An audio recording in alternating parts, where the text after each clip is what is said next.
On va donc corriger la chimie du bac blanc. Ça va pas être du luxe. Alors, le premier exercice sur les risques et les dangers de l'alcool. Première question.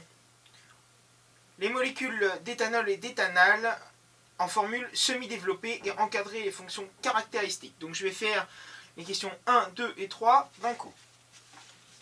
Alors, en formule semi-développée, je vous rappelle qu'il n'y a que les liaisons CC qui apparaissent. Donc l'éthanol, 2 carbone, parce que c'est et. Voilà. Ça, c'est l'éthanol. En formule semi-développée, et l'éthanal.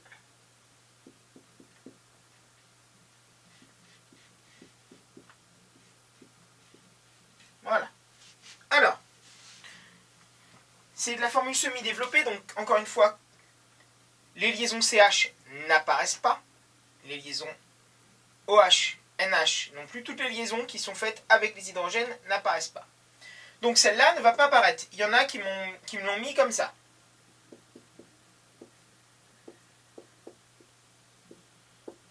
Non, ça c'est un mix d'une formule développée et semi-développée. Ça, ce serait développé et ça, semi-développé. Donc ça, c'est faux. On vous demande en semi-développé, donc la liaison CH, s'il vous plaît, elle n'apparaît pas. Voilà. Donc c'est un éthanal.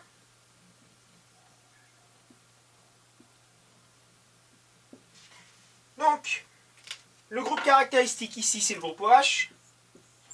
C'est le groupe hydroxyle. Et attention, faites la différence entre les groupes caractéristiques et les fonctions. Et ça,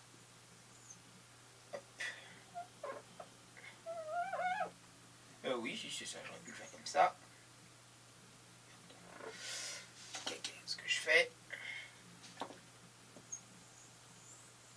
La double liaison CO, c'est le groupe carbonyle. Voilà. C'est la fonction alcool. Le groupe carboxyle peut aussi le groupe hydroxyle peut aussi se trouver dans un groupement complexe qui est le carboxyle pour la famille acide carboxylique. Donc attention, les groupements, le nom des groupements et le nom des fonctions. Pareil, ça c'est un aldéhyde pour la famille aldéhyde parce que la double liaison CO est en bout de chaîne. Si on avait eu quelque chose comme ça,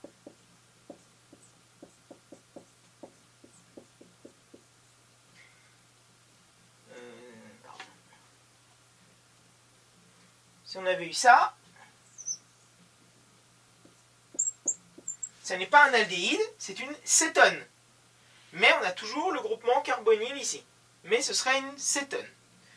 Donc attention, la différence entre les groupements et les fonctions. Les groupements peuvent être présents dans plusieurs fonctions. Une double liaison CO, la fonction carbonyle, peut aussi se trouver donc dans le groupement carboxyle plus complexe pour une fonction acide carboxylique, et peut aussi se trouver dans une fonction amide. Voilà les questions 1, 2 et 3. Donc attention au groupement et aux fonctions. La question 1.4. En utilisant les données spectroscopiques du document 2, associer le spectre infrarouge donc à l'éthanal et à l'éthanol. Dans le spectre 2, IR2, vous aviez quelque chose comme ça, avec la grande bande large vers 3300 cm-1. Donc ça, encore une fois, c'est typique d'une liaison OH liée. Une liaison OH liée, ça veut dire que c'est une liaison OH qui est capable de faire des liaisons hydrogènes. Pour qu'une liaison hydrogène se fasse intermoléculairement parlant, c'est-à-dire entre plusieurs molécules, il faut que les molécules soient assez proches les unes des autres. Donc sous forme liquide. Et c'est pour ça qu'on vous précise, document 2B, spectroscopie infrarouge en phase liquide. Ça veut dire que les molécules sont assez proches pour faire des liaisons hydrogènes. De l'éthanol sous forme gazeuse, vous n'auriez pas ça. Parce que ça serait une liaison OH libre. Vous auriez quelque chose de fin et intense. Donc attention à ça, c'est juste en forme liquide. Donc ça, OH lié vers 3300, c'est typique, bien sûr, du groupement OH pour un alcool. Et pour le document 1, vous aviez vers 1700, vous aviez la bande fine et intense. Vers 1700, donc je fais pas... Vous aviez un pic très important vers 1700, à peu près, qui est caractéristique. Vous voyez dans le tableau des bandes qu'on vous a donné dans le document 2C. Entre 1650 et 1740, là, elle est aux environs de 1700. Donc voilà ce qui nous permet. Donc ça, c'est l'éthanol et ça, l'éthanal. Question 5. Alors, on vous demandait de regarder les spectres RMN et de regarder surtout dans la première question, on ne vous demandait pas de justifier la multiplicité, comme certains l'ont fait, on vous demandait simplement d'attribuer les trois groupements. Donc l'éthanol, je l'aurais écrit, CH3, CH2, OH. Vous aviez quelque chose comme ça.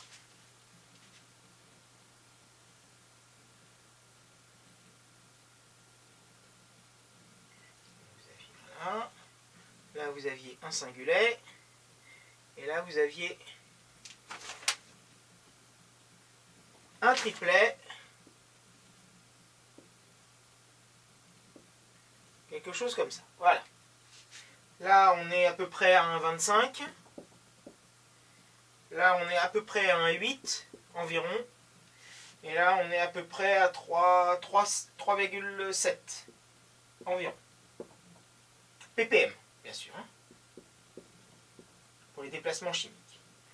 Donc, maintenant, on avait la courbe d'intégration. La courbe d'intégration, donc, elle est comme ça. Donc, je vais essayer. Hop. Voilà. Donc, on avait une hauteur ici. Ça, c'est H3. Là, on a H2. Et ici, on a H1. Et on vous demande, donc, de calculer les rapports H1 sur H2. Donc, il suffit de mesurer. Et on obtient donc la hauteur, H1 sur H2. Donc, on obtenait 2,9. Donc, on arrondit à 3.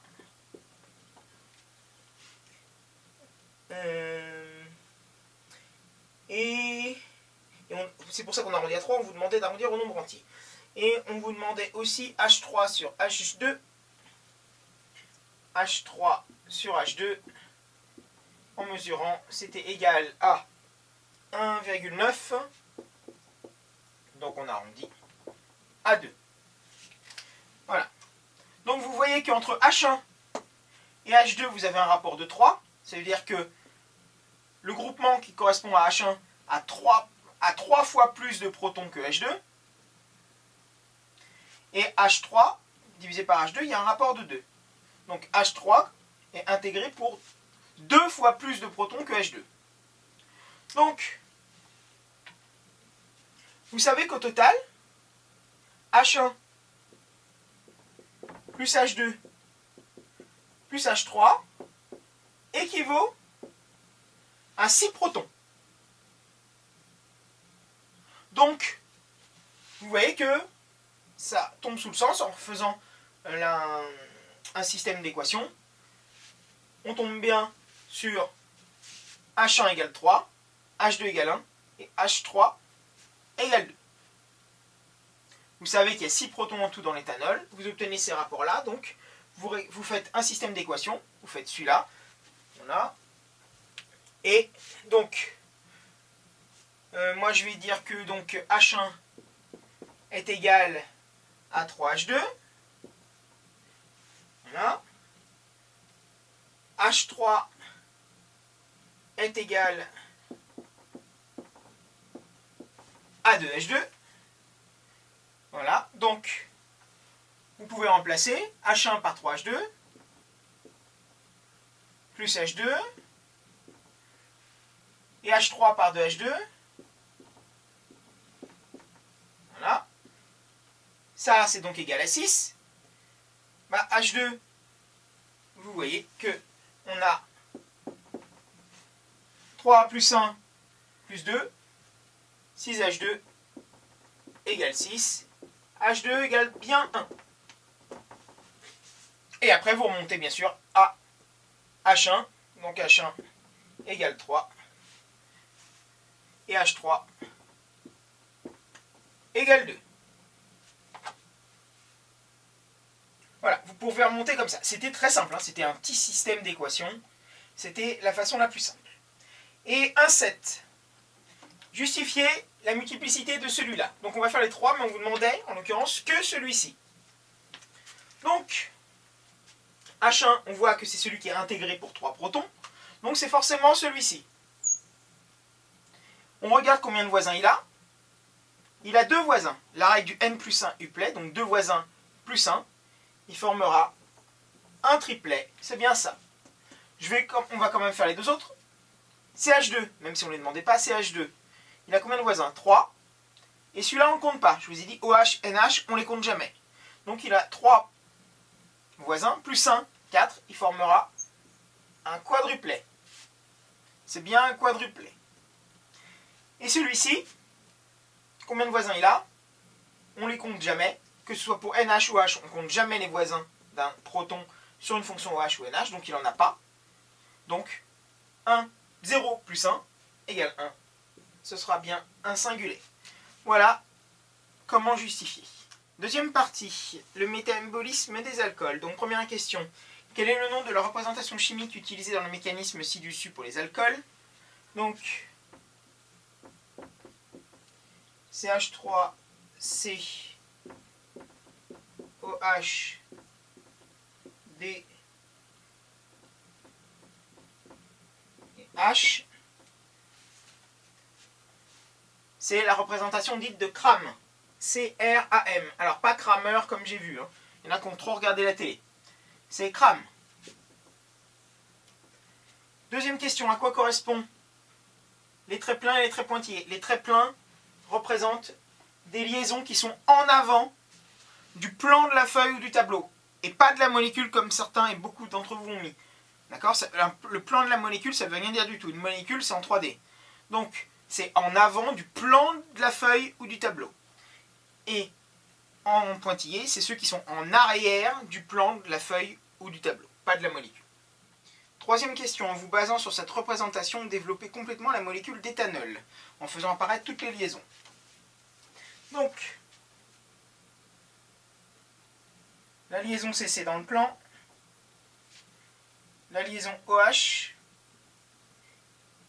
qui est coudée, je vous avais dit, parce que vous avez les deux doublés non-ions de l'oxygène qui prennent de la place, donc ça la coude. Donc chaque carbone, donc celui-là il est déjà développé, on va le refaire, tel quel.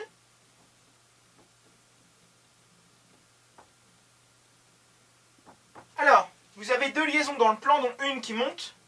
Ça veut dire que les deux, celles qui sont en avant et en arrière du plan, pointent vers le bas. C'est pour ça que je les mets vers le bas, même celle-ci. Elle pointe certes vers l'arrière, mais vers le bas. Et celle-là vers l'avant, mais vers le bas, comme ça. Donc, maintenant, je vais mettre un hydrogène comme ça. Je vous ai dit, 109 degrés, à peu près. Donc, un peu supérieur à 90. Donc, ne me le faites pas 180 ou 90, ce sera faux. Il y en a qui l'ont fait comme ça, ils n'ont pas eu les points. Et là, c'est normal.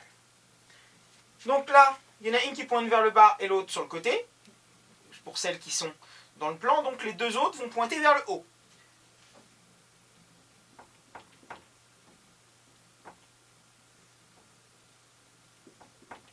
Voilà, les deux pointent vers le haut. Les deux carbones tétraédriques. Question 4.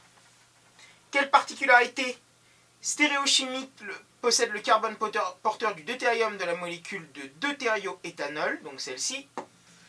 La molécule est-elle chirale? Le carbone possède 4 atomes ou groupements d'atomes différents, il est donc asymétrique. On lui met un petit astérix.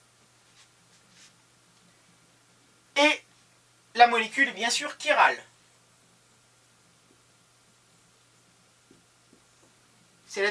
Pourquoi? vous le justifiez en disant que la molécule ne possède qu'un seul carbone asymétrique, elle est donc chirale. Je vous rappelle la définition de la chiralité, c'est quelque chose qui n'est pas superposable à son image dans un miroir. Celle-ci n'est pas superposable à son image dans un miroir. Question 2.5. L'éthanal obtenu par oxydation se présente-t-il sous la forme d'un mélange d'énantiomères? Donc on obtenait cette formule-là pour l'éthanal.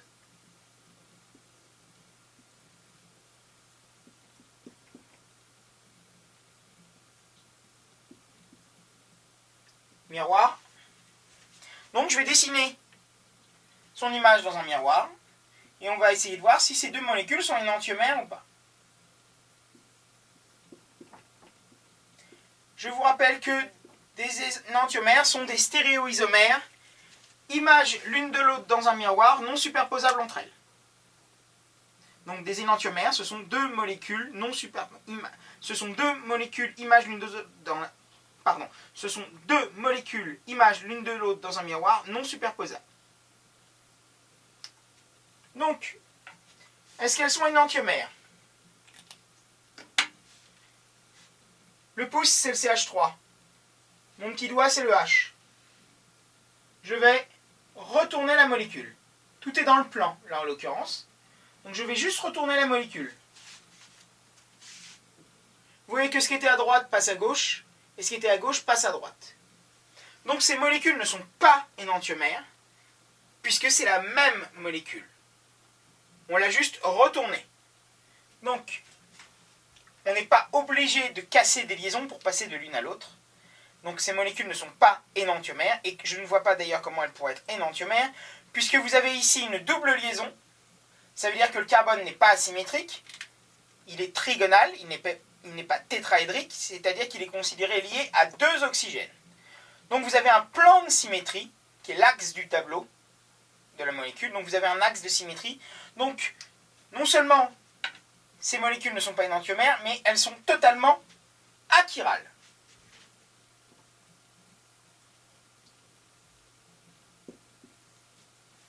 Puisque la molécule est superposable à son image dans un miroir. C'est la même. On la retourne, c'est tout. Donc, attention à ça. La dégradation de l'alcool dans l'organisme est une réaction catalysée. Donnez la définition d'un catalyseur et quel type de catalyse est présenté ici. Un catalyseur est une espèce chimique qui accélère une réaction et qui n'est pas dans l'équation de la réaction chimique. Pourquoi il n'est pas marqué dans l'équation de la réaction chimique? Donc ce n'est pas un réactif. C'est parce qu'il est consommé lors de la première étape de la réaction et régénéré lors de la dernière. Donc il n'apparaît pas. Son bilan est nul. Donc il n'apparaît pas dans l'équation de la réaction chimique. Et il accélère une réaction. Si vous voyez quelque chose, par exemple H+, qui est souvent un milieu acide catalyseur, s'il apparaît dans une réaction chimique, c'est un réactif, il n'est pas catalyseur. S'il n'apparaît pas, c'est très souvent un catalyseur. Donc n'oubliez pas, le catalyseur n'apparaît pas dans le bilan de la réaction chimique et il accélère une réaction. Et ici, on vous dit dans l'énoncé que le catalyseur est une enzyme, c'est donc une catalyse enzymatique, bien sûr. Troisième partie, contrôle de qualité d'un vin. Première question. À partir de l'absorbance mesurée AE, la concentration massique CM en éthanol de l'échantillon étudié. Alors, c'est très difficile. Vous avez A égale K. Et ici, ce n'est pas la concentration molaire, c'est la concentration massique, donc CM. On vous donne K dans l'énoncé qui est 1,6 fois 10 puissance moins 3 litres par milligramme. Et on vous donne A qui est égal à 0,15. C'est très difficile d'obtenir CM.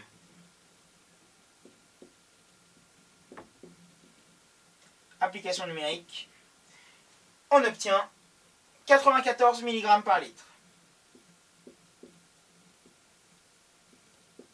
Maintenant, ce qui est intéressant, c'est de savoir comment on est arrivé là. Donc, On vous dit, dans l'énoncé, dans le protocole, on distille 10 ml de vin. Le distillat est ensuite ajusté à 100 ml. Donc on avait 10 ml de vin. Le distillat, donc c'est 10 ml, est ensuite ajusté à 100 ml avec de l'eau distillée. Donc on rajoute de l'eau distillée pour ajuster à 100 ml. Donc on aura ajouté 90 ml de H2O. Cette solution de 100 ml est appelée S. Donc ici, on a rajouté de l'eau pour passer de 10 à 100 ml, donc on a dilué par 10. Donc vous avez ici un facteur de dilution qui est de 10. Le facteur de dilution, c'est le volume final, donc le volume de solution phi, divisé par le volume de solution mère prélevé. On a prélevé 10 ml. Donc 100 divisé par 10, ça fait bien 10. Donc on a déjà une dilution par 10. Et cette solution S, on vous dit que on en prend 1 ml, 1 ml de S,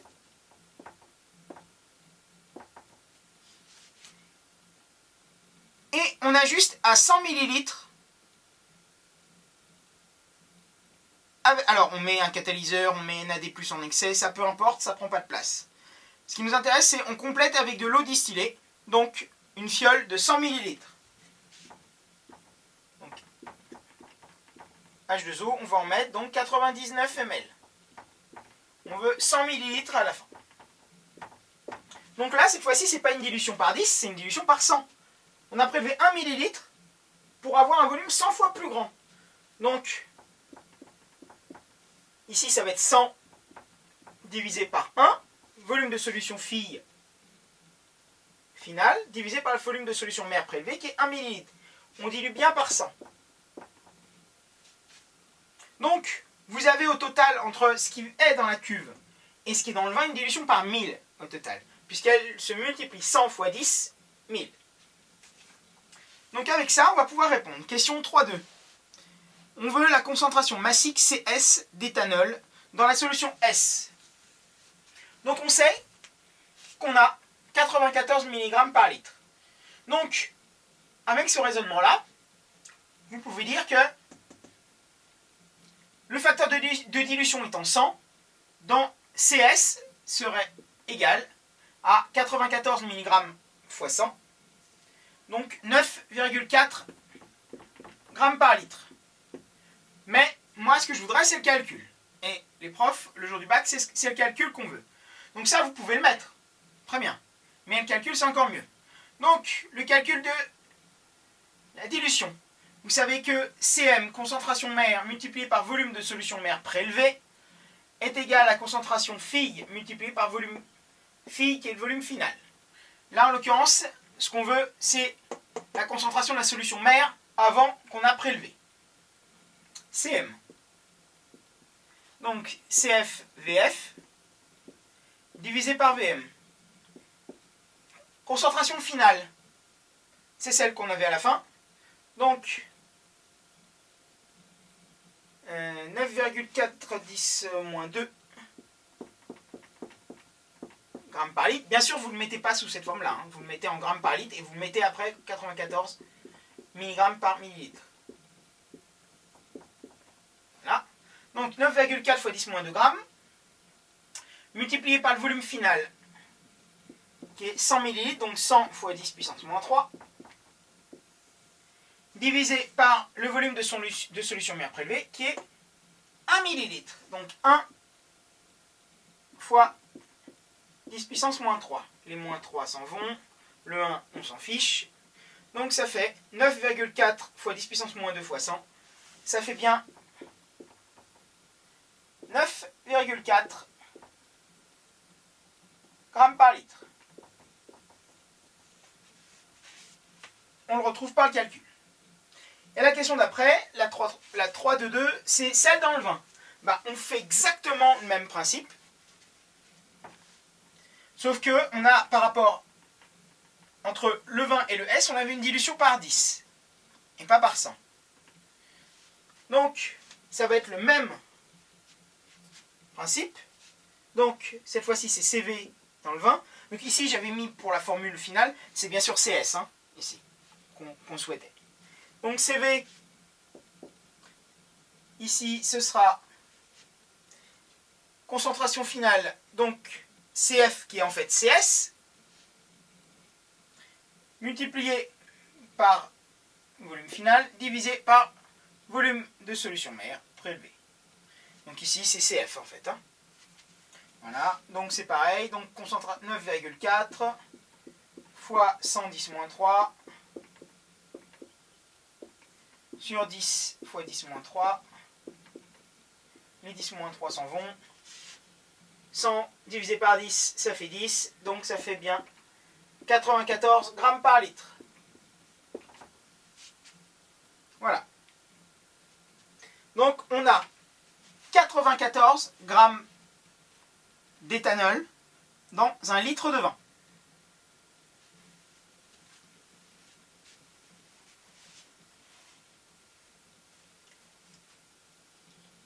Même si on a distillé et fait la solution que sur 10 ml. Hein. Mais ce qui nous intéresse, c'est la concentration. Ce n'est pas le nombre de moles. Donc on a bien 94 grammes par litre. Donc,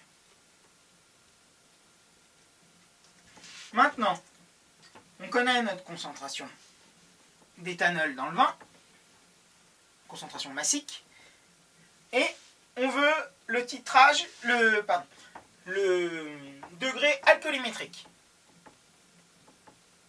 Donc, on vous dit que le degré alcoolimétrique, le titre alcoolimétrique, c'est pareil, exprimé en degrés est égal au nombre de litres d'éthanol contenu dans 100 litres de vin. Donc, 1 degré, c'est 1 litre de CH3 CH2OH dans 100 litres de vin. Donc on va calculer, on vous redonnait la masse volumique, mu, vous la trouverez aussi sous la forme rho, c'est pareil. M divisé par V. Donc ce qui nous intéresse, c'est de savoir, c'est 94 grammes par litre, combien ça fait de volume. Donc j'isole V, V est égal à M sur mu. La masse volumique mu, on vous la donne, c'est 0,78 en grammes par millilitre. Attention aux unités. Et la masse. Alors on sait que la masse, c'est 94 grammes. On a 94 grammes par litre de vin. Donc pour savoir combien on a notre masse totale dans 100 litres de vin, il faut le multiplier par 100. Et on obtient, application numérique, 1,2 fois 10 puissance 4 millilitres. Et je mets bien millilitres, parce que certes ici, on a des grammes. Donc des grammes divisé par des grammes par millilitre, ça fait bien des millilitres. 1,2 10 puissance 4 millilitres, ça fait 12 litres. Nous avons 12 litres d'éthanol dans 100 litres de vin. Nous avons donc un titre alcoolimétrique de 12 degrés. La dernière question, c'était, est-ce qu'il est conforme au code de la santé publique? Oui, puisqu'on vous dit que ça doit être inférieur à 18 degrés et on est à 12. Voilà, donc je ne vois pas où était la difficulté dans la dilution, même dans la masse volumique. C'est ce que je fais avec mes secondes en ce moment. Donc eux, je peux parfaitement concevoir qu'ils aient de la difficulté, ou vous, ça n'est plus concevable que vous ayez de la difficulté sur de la dilution et de la masse volumique.